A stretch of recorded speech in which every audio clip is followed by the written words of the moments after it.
Hello everyone.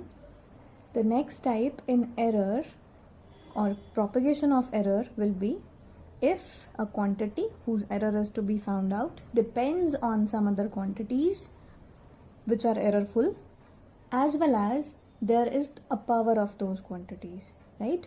Like you can see, if we need to find out the error in x and a quantity x depends on A, B, C and D. These are the four physical quantities जिन पे x depend करता है, and A has itself some individual error, B has some error, D, C, they all has the error in them.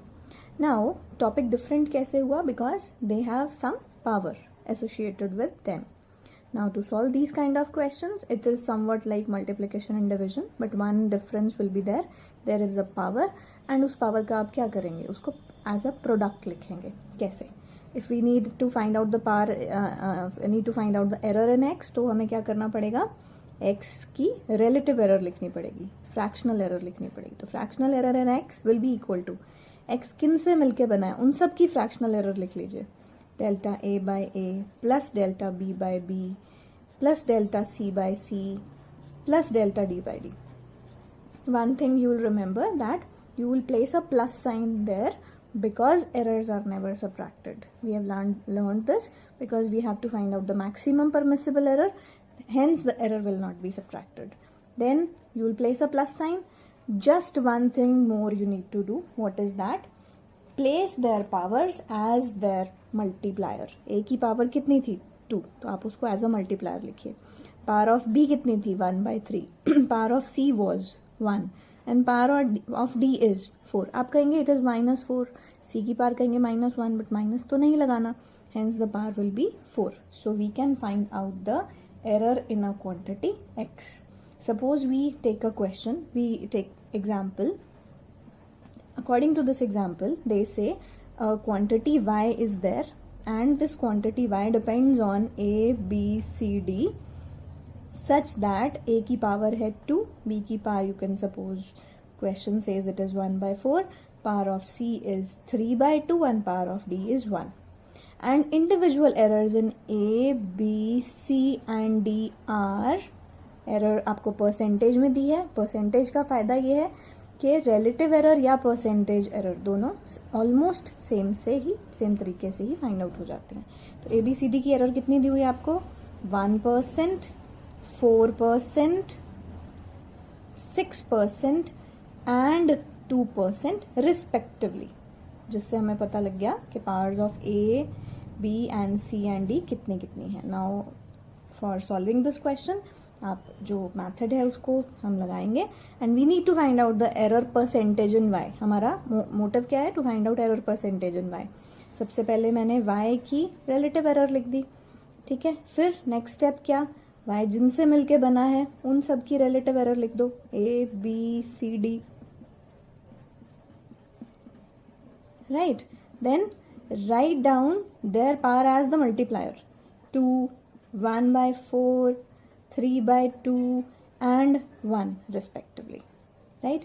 Now place their percentage errors in place of relative error, क्योंकि अगर 100 से multiply कर देंगे तो relative error ही तो percentage error होती है. सो सिर्फ 100 से मल्टीप्लाई करने की बात है और आंसर भी 100 मल्टीप्लायर में पूछा है तो हम इधर भी परसेंटेज में ही लिखेंगे. तो कितना आएगा? 2 इंटू एरर इन ए 1 थी, 1% लिखिए. 1/4 इंटू 4%, 3/2 इंटू सी की एरर कितनी थी? 6% एंड डी की एरर, डी के साथ कोई मल्टीप्लायर नहीं है तो you will just write down the error percentage, that is 2%. Solve कीजिए. 2 इंटू 1 2% प्लस 4 से 4 कैंसिल 1% प्लस 2 से 6 कैंसिल होके 3 आएगा 9% एंड 2%. एडिंग देम ऑल, इन सबको ऐड कर लेंगे हम. तो ऐड करके क्या आएगा? 2 + 1 3, 3 + 9 12, 13 14. So answer is 14%. So final error, that is the error in calculation of y, is given as 14%. Our question for the same concept is just for the trial. Error in calculation of radius of a sphere. Sphere की radius की percentage error है 4%. And they are asking you find out the percentage error in calculation of volume and percentage error in calculation of surface area. Now starting with the volume first. Now for solving volume, we must write the formula for volume. Volume is written as pi 4 by 3 pi r cube. Now in these type of questions in which the relative error is there, you will overlook the constants, right? Overlook the constants to find out the error, whether you are calculating relative error, whether you are calculating the percentage error. So we need to calculate percentage error, hence 4 by 3 constant है, pi constant है, उनको हम overlook करेंगे. So what will be the error, fractional error in volume, written as delta v by v. Fractional error in उस quantity जो कि volume जिनसे मिलके बना है वो है रेडियस, तो क्वांटिटी की एरर आप लिखेंगे और साथ में उस क्वांटिटी के एरर को साथ में लिखेंगे मल्टीप्लायर, जो उसकी पार है उसको एज अ मल्टीप्लायर. नाउ 3 तो as it is delta R by R, relative error multiply by 100 करूं ऑन बोथ साइड्स, तो this is delta V by V. ये हम एक परफेक्ट लिखने का तरीका देख रहे हैं. अदरवाइज जो आपने पिछले क्वेश्चन में कैलकुलेशन की थी दैट वाज आल्सो परफेक्ट, कि आप डायरेक्टली परसेंटेज एरर ही लिखें. Now this means percentage error in R, तो percentage error in R would be 3 into what is the error in radius 4%. आप जब कैलकुलेट करेंगे तो आपको आंसर मिलेगा 12%, meaning the percentage error in calculation of volume is it is 12%.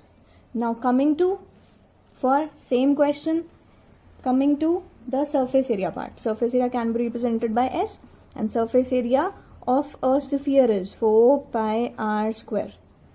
Again on the same steps, the error, relative error in surface area will be delta S by S. Relative error के calculation के दौरान आप जो constants है उनको overlook करते हैं. 4 is a constant, pi is a constant, उनको ओवरलुक किया तो आर, एस जिस क्वांटिटी से बना एरर फुल क्वांटिटी वो है आर, तो आप आर की इंडिविजुअल एरर लिखेंगे और साथ में पार को उसके मल्टीप्लाई की तरह लिख देंगे. सो 2 into, अब हम नॉर्मल मैथड से कर रहे हैं, ये मैथड भी परफेक्ट है, लिखने के मैथड में देयर इज अ डिफरेंस. तो delta R by R is equal to delta R by R percentage में लिखें तो हमें पता इट इज 4%. कैलकुलेट करेंगे answer will be 8%. Delta S by S in 200, मतलब what we have got 8%, right. So what is our answer? Percentage error in surface area is 8%.